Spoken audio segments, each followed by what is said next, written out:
ناظرین، drama serial تم بن کیسے جیے میں فریدہ بیگم زارا کو کہتی ہے، یہ سعد کا تو تمہارے گھر آنا جانا کچھ زیادہ ہی ہے۔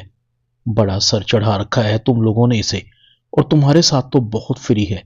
زارا کہتی ہے، سعد بچپن سے ہمارے گھر آتا ہے، اس وقت تو پتہ بھی نہیں تھا کہ اس کی منگنی ہوگی زینی سے۔ ابو نے شروع سے ہی اسے اپنا بیٹا بنا رکھا ہے۔ فریدہ بیگم کہتی ہے، مجھے تو خود لگ رہا تھا کہ اس کی منگنی تم سے ہوگی، تمہاری اتنی دوستی جو ہے اس سے۔ خیر کوئی بات نہیں، اب تمہارا نکاح عدیل سے ہو چکا ہے، بہتر ہے کہ تم اس سے فاصلہ رکھو۔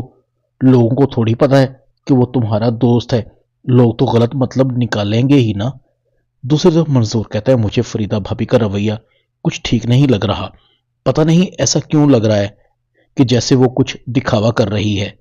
زارا کی امی کہتی ہے، منظور صاحب آج تو آپ نے بھی حد کر دی، ماہین کی طرح سوچنے لگے ہیں۔ آج میں نے ماہین کو کہا تھا، وہ بھی فریدہ بھابی پر شک کر رہی تھی۔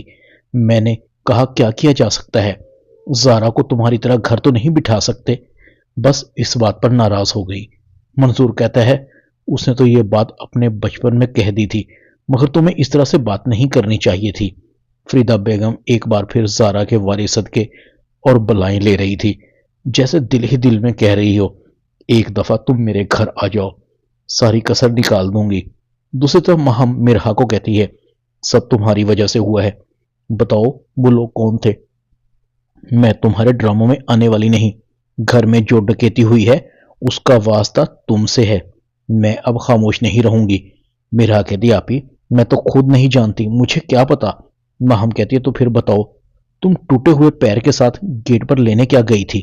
دیکھو ابھی بھی وقت ہے، سچ سچ بتا دو مجھے۔ ساتھ کہتا ہے، زینی کچھ ٹھیک نہیں ہو رہا، زارا کو سوچنا چاہیے کہ اس کے ساتھ کیا کچھ ہونے والا ہے۔ جس طرح سے اس کی ساس اس کی بلائیں لے رہی ہے مجھے کھٹکا ہے، وہ دکھاوا کر رہی ہے۔ زینی کہتی ہے، ساتھ خدا کے لیے بڑی مشکل سے سب کچھ ٹھیک ہوا ہے، ممانی جان سب سے تو معافی مانگ رہی ہیں، کیوں شک کر رہے ہو تم؟ ساتھ زارا کو بھی یہی بات کہتا ہے۔ زارا کہتی ہے، ساتھ خدا کے لیے تم چپ کر جاؤ، مجھ سے اونچی آواز میں بات مت کرو۔ ساتھ کہتا ہے، تم بھی مجھ سے تمیز سے بات کیا کرو۔ ڈرامہ تم بن کیسے جیے میں اتنا ہی۔